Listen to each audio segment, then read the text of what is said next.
दोस्तों हमारे चैनल दर्पण ज्ञान सागर में आप सभी का स्वागत है। माता पार्वती ने किए भगवान शिव से 4 प्रश्न। पहला, एक स्त्री अपने पति से क्या चाहती है। दूसरा, ऐसा क्या करें जो मानव तन ही मिले। तीसरा, घर में धन कब और कैसे बढ़ता है। चौथा, दुखों का अंत कैसे किया जा सकता है। मित्रों, आज का वीडियो बहुत ही महत्वपूर्ण एवं ज्ञानवर्धक है। मुझे पूरा विश्वास है इस वीडियो को पूरा देखने व इससे प्राप्त ज्ञान को जीवन में उतारने से भगवान शिव के अनुसार पुण्यों की प्राप्ति होती है। जाने अनजाने में हुए पाप नष्ट हो जाते हैं, घर में लड़ाई झगड़ा नहीं होता है, जीवन में खुशहाली बनी रहती है, पति और पत्नी के रिश्तों में मधुरता आती है, हर जन्म में मानव तन मिलता है, दुखों का अंत हो जाता है और यदि घर में धन नहीं रुकता है तो हमेशा के लिए धन घर में रुकने लगता है।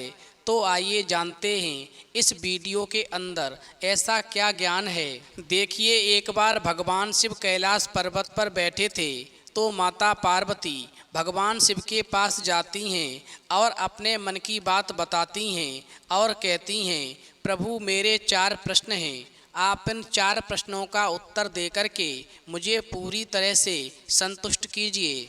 अब भगवान शिव माता पार्वती से कहते हैं, हे प्रिय, आप अपने चारों प्रश्न बताओ। तो माता पार्वती भगवान शिव से कहती हैं, प्रभु मेरा पहला प्रश्न है, एक स्त्री अपने पति से क्या चाहती है। दूसरा प्रश्न है, ऐसा क्या करें जो मानव तन ही मिले। तीसरा प्रश्न है, घर में धन कब और कैसे बढ़ता है। चौथा प्रश्न है, दुखों का अंत कैसे किया जा सकता है। अब तो माता पार्वती की बात को सुनकर के भगवान शिव कहते हैं, हे प्रिय, मैं तुम्हें एक छोटी सी कहानी सुनाता हूँ।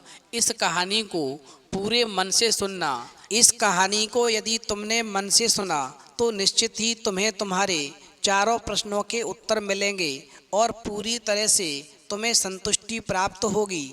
अब भगवान शिव कहते हैं, पार्वती, एक धनी सेठ के 4 बेटे थे, 6 का विवाह हो चुका था, 7वीं बहू आई।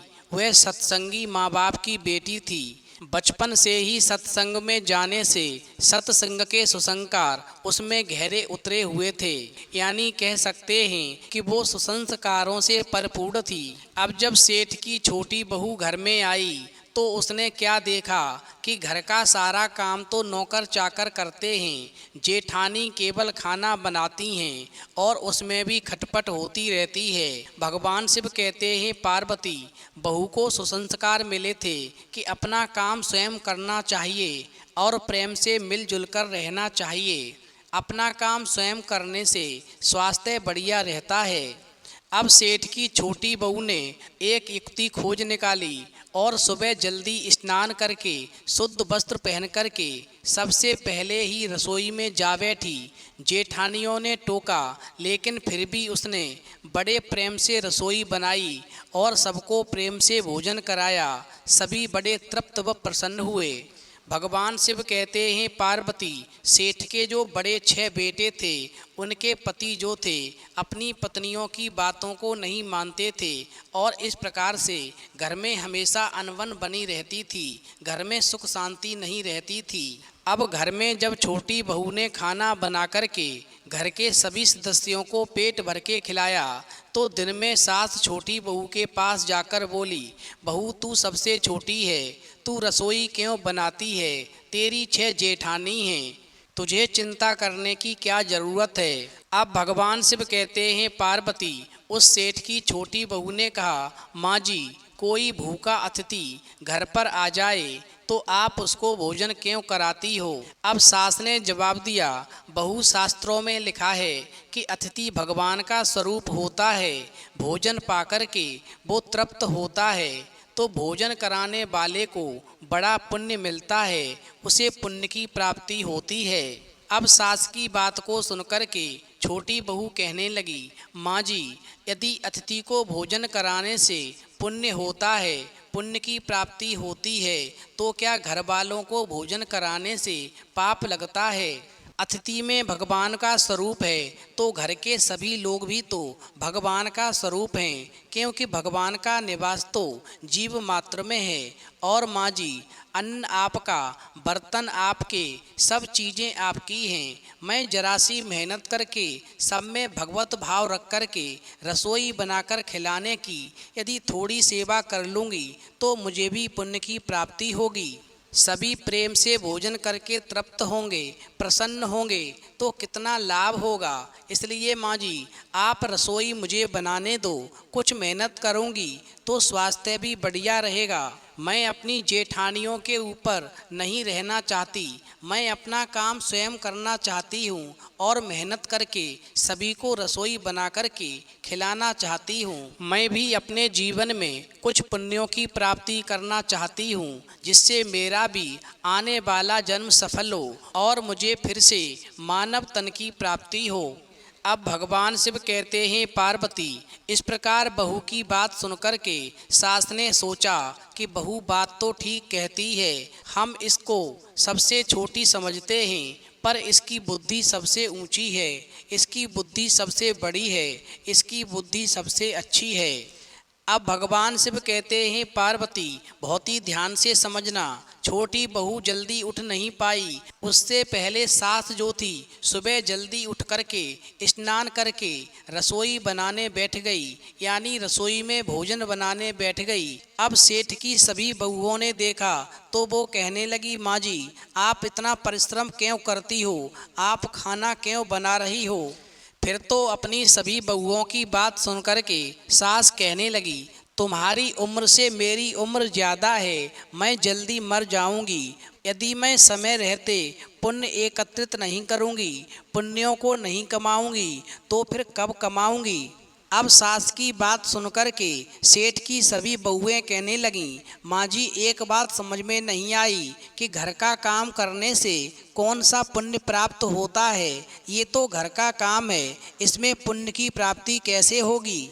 अब बहुओं की बात सुनकर के सास कहने लगी, यदि घर का काम करने से पुण्य की प्राप्ति नहीं होती तो क्या पाप की प्राप्ति होती है। जब भूखे व्यक्तियों को, साधुओं को भोजन कराने से पुण्य होता है तो क्या घर वालों को भोजन कराने से पाप होता है। अभी तुम्हारे अंदर इतनी समझदारी नहीं है, सभी में ईश्वर का वास है, इसलिए परिवार में सभी की सेवा करने से पुण्य की प्राप्ति होती है। अब तो सास की बातों को सुनकर के सभी बहुओं को लगा कि इस बात का तो हमने कभी ख्याल ही नहीं किया। यह तो युक्ति बहुत ही बढ़िया है, बड़े ही आराम से बड़ों का सम्मान करके पुण्य की प्राप्ति की जा सकती है, बड़ों की सेवा करके पुण्यों की प्राप्ति की जा सकती है। अब भगवान शिव कहते हैं, पार्वती, फिर तो सेठ की सभी बहुओं में आपस में होड़ लग गई कि कौन खाना सबसे पहले बना करके घर के सभी सदस्यों को खिलाएगा और घर का कार्य सबसे पहले करेगा। अब तो जो बहू सबसे पहले जग जाए वही रसोई बनाने बैठ जाए। पहले जो भाव था कि तू रसोई बना, कि तू रसोई बना, सब में खाना बनाने के लिए तू मैं होती थी। अब समय ऐसा आ गया कि खाना बनाने के लिए एक दूसरे में होड़ होने लगी। जो भी जल्दी उठता था वो सबसे पहले खाना बनाने बैठ जाता था। अब तो ये नज़ारा देख कर के सेठ की जो सबसे छोटी बहू थी वो कहने लगी, यदि काम एक दूसरे पर टाला जाता है, तू कर ले या तू कर ले, इससे काम बढ़ जाता है और आदमी कम हो जाते हैं। और यदि ये भाव उत्पन्न होता है कि काम मैं करूँगी, इससे काम हल्का हो जाता है और आदमी भी बढ़ जाते हैं।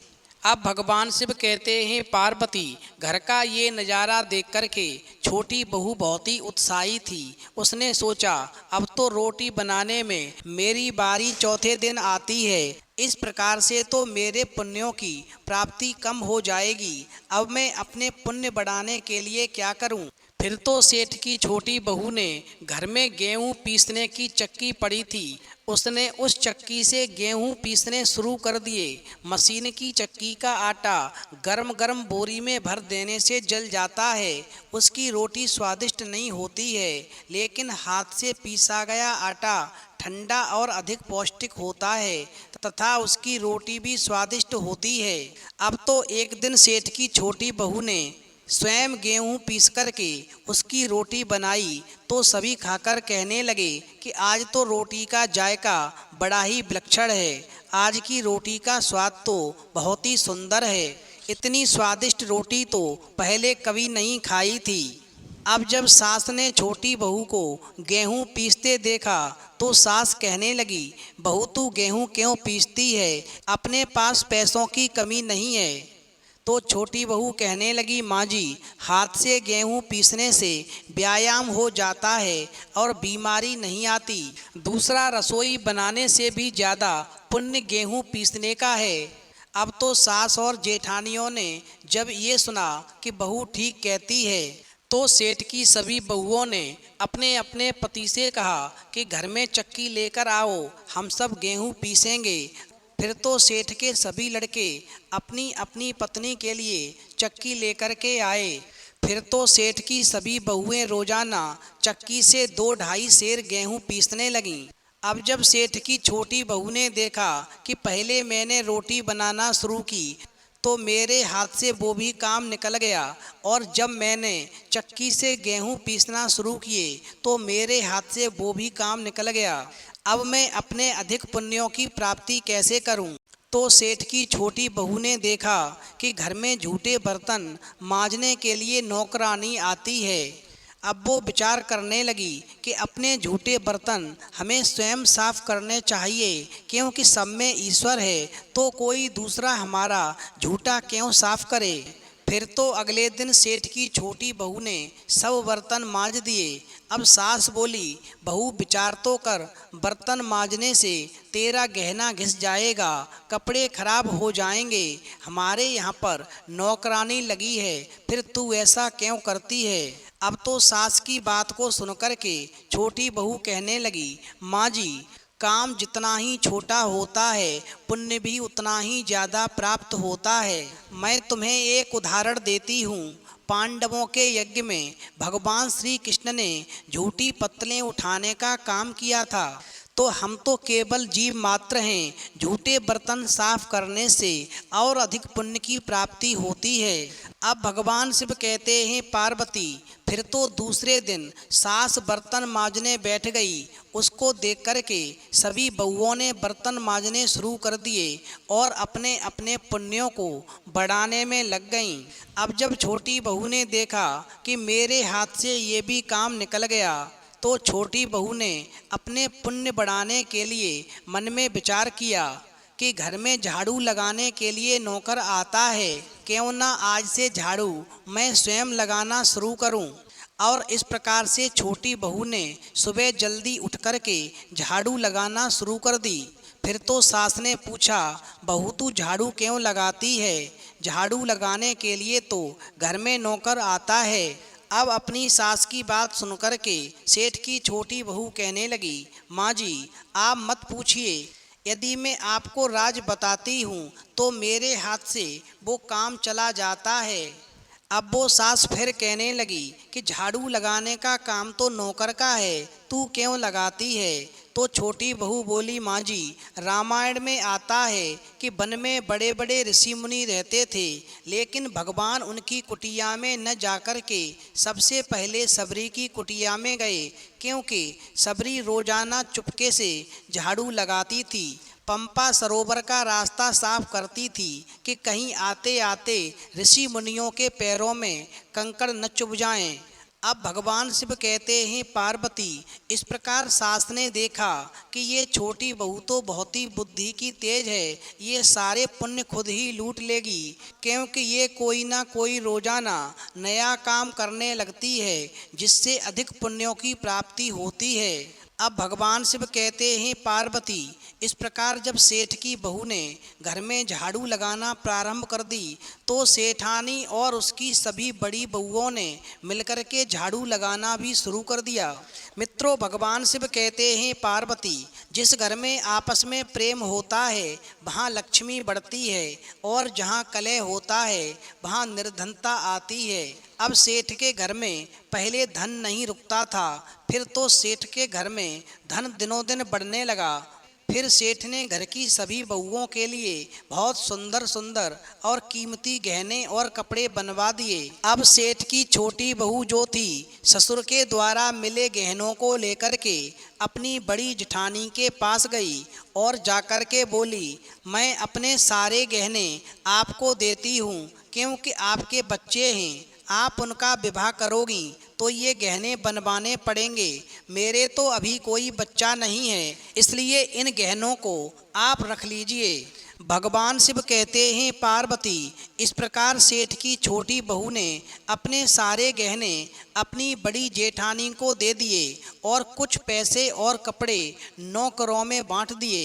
अब ऐसा नज़ारा देख कर के सास कहने लगी, ये तुम क्या करती हो? तेरे ससुर ने ये गहने सबको बनवा कर के दिए हैं और तू अपने गहने अपनी जेठानी को क्यों दे रही है और पैसे और कपड़ों को नौकरों में क्यों बांट रही है? अब सेठ की छोटी बहू अपनी सास की बात सुनकर के कहने लगी, माँ जी, मैं अकेले इतना संग्रह करके क्या करूँगी, इतना धन एकत्रित करके क्या करूँगी? अपनी वस्तु किसी ज़रूरतमंद के काम आए तो आत्मिक संतोष मिलता है और दान करने से अमिट पुण्य की प्राप्ति होती है। अब इस प्रकार सास को बहू की बात लग गई। अब तो वो सेठ के पास जाकर बोली, मैं नौकरों में धोती साड़ी बांटूंगी और आसपास में जो गरीब परिवार रहते हैं उनके बच्चों की फीस में स्वयं भरूंगी। अपने पास कितना धन है, किसी के काम आए तो अच्छा है, ना जाने कब मौत आ जाए, सब यहीं पर पड़ा रह जाएगा। भगवान शिव कहते हैं, पार्वती, सेठानी की बात को सुनकर के सेठ मन ही मन बहुत ही प्रसन्न हुआ और सोचने लगा कि पहले तो मेरी सेठानी नौकरों को कुछ भी देने से मुझसे लड़ पड़ती थी, पर अब कहती है कि मैं स्वयं दान करूंगी। अब सास भी गरीबों को दान करने लगी और सास और छोटी बहू को देख कर के सेठ की और भी बहुएं जो थीं वो भी सभी दान पुण्य करने लगीं और इस प्रकार से आस पड़ोस में भी खुशहाली छा गई और उस सेठ का घर जो था दिन दूनी रात चौगनी तरक्की करने लगा। घर में धन नहीं रुकता था, फिर तो घर में इतना धन बढ़ गया कि सेठ और उसकी बहुएं जितना भी दान करते थे उससे ज़्यादा और उनके घर में धन की प्राप्ति हो जाती थी। इस प्रकार सेठ का पूरा परिवार सुखी सुखी जीवन यापन करने लगा। अब अंत में भगवान शिव कहते हैं, पार्वती, कि तुम्हारे 4 प्रश्न थे। एक स्त्री अपने पति से क्या चाहती है? अब एक दिन सेठ ने अपनी छोटी बहू को बुलाया और कहा, बेटा, जब तक तुम इस घर में नहीं आई थी उससे पहले मेरे 6 बेटे और 6 बहुओं में आपस में तनातनी बनी रहती थी। मैं आज तक ये नहीं समझ पाई आखिरकार एक स्त्री को क्या चाहिए होता है जो उसका पति उसकी पूर्ति कर दे तो घर में खुशी का माहौल बना रहता है। अब छोटी बहू कहने लगी, पिताजी, एक स्त्री अपने पति से 4 चीज़ों की हमेशा चाहत रखती है। नंबर 1 धर्म यानी अपने कर्तव्यों का निर्वाह करना। नंबर 2 अर्थ यानी धन की कामना और कमाना। नंबर 3 काम, संतति, आमोद प्रमोद और सांसारिक वस्तुओं की कामना करना। नंबर 4 मोक्ष, एक दूसरे को आज़ादी देना। जो भी पति अपनी पत्नी की इन 4 चीज़ों की चाहत को पूरी करता है उसके जीवन में हमेशा खुशहाली बनी रहती है। अब तुम्हारा दूसरा प्रश्न था कि ऐसा क्या करें जो हर जन्म में मानव तन ही मिले। तो पुण्यों की प्राप्ति जितनी अधिक होती है मानव तन की प्राप्ति उतनी ही प्रबल हो जाती है। अब तुम्हारा तीसरा प्रश्न था कि घर में धन कब और कैसे बढ़ता है। तो समझ लो, यदि घर के अंदर सुख शांति रहेगी तो लक्ष्मी जी की कृपा हमेशा बनी रहेगी और जीवन में उस घर में कभी भी धन का अभाव नहीं रहेगा। घर में जितने पुण्य बढ़ते हैं उतना ही धन बढ़ना शुरू हो जाता है। अब तुम्हारा चौथा प्रश्न था कि दुखों का अंत कैसे किया जा सकता है। तो समझ लो, घर में रहने वाले सदस्य जितना अधिक पुण्य अर्जित करेंगे दुखों का उतना ही निवारण हो जाएगा, दुखों का उतना ही अंत हो जाएगा। जीवन में हमेशा पुण्य कमाने से दुखों का अंत होता है और घर में सुख के भंडार भर जाते हैं। तो मित्रों, मुझे पूरा विश्वास है कि आपको ये कहानी बहुत ही पसंद आई होगी। आप इसके ज्ञान को अपने जीवन में उतारें और अपना जीवन सुखपूर्वक जिएं।